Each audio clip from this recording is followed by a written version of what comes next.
100 unit மின்சாரம் ரத்து என்ற வதந்தி என்று மின்சார வாரியம் விளக்கம் அளித்துள்ளது. அதனை அண்மை செய்தியாக பார்க்கிறோம். ஒரு வீட்டின் உரிமையாளர் அவரின் வீட்டை வாடகைக்கு விட்டிருந்தால் 100 யூனிட் மானியம் தொடரும் என்று மின்சார வாரியம் தரப்பில் தற்போது தகவல் தெரிவிக்கப்பட்டுள்ளது. அனைத்து வீடுகளுக்குமான 100 யூனிட் மின்சாரம் ரத்து என்ற தகவல் வதந்தி என்று மின்சார வாரியம் தரப்பில் விளக்கமானது அளிக்கப்பட்டுள்ளது.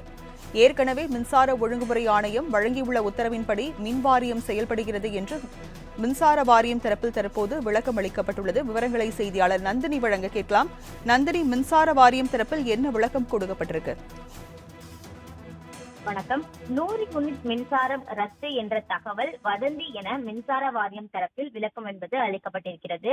ஒரு வீட்டின் உரிமையாளர் ஒன்றுக்கும் மேற்பட்ட இணைப்புகள் வைத்திருந்தால் அவருக்கு 100 யூனிட் மின்சாரம் மட்டுமே மானியமாக வழங்கப்படும் எனவும் மற்றொரு இணைப்பிற்கு மானியம் ரத்து செய்யப்படும் எனவும் தெரிவிக்கப்பட்டிருந்தது. குறிப்பாக அதே போல ஒரு வீட்டின் உரிமையாளர் அவரின் வீட்டை வாடகைக்கு விட்டிருந்தால் 100 யூனிட் மானியம் தொடரும் எனவும் தெரிவிக்கப்பட்டிருந்தது. அந்த நடைமுறைதான் தற்போது நடைமுறையிலும் இருந்து வருகிறது. அனைத்து வீடுகளுக்குமான 100 யூனிட் மின்சாரம் ரத்து என்ற தகவல் வதந்தி என மின்சார வாரியம் தரப்பில் தற்போது விளக்கம் என்பது அளிக்கப்பட்டிருக்கிறது.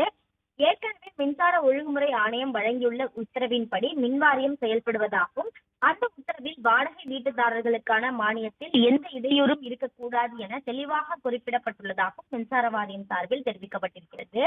கடந்த சில நாட்களாகவே 100 யூனிட் மின்சாரம் ரத்து என்ற தகவல் பரப்பி வரக்கூடிய நிலையில் அந்த தகவல் முற்றிலும் உண்மைக்கு மாறான தகவல் என மின்சார வாரியம் சார்பில் விளக்கம் அளிக்கப்பட்டுள்ளது குறிப்பிடத்தக்கது.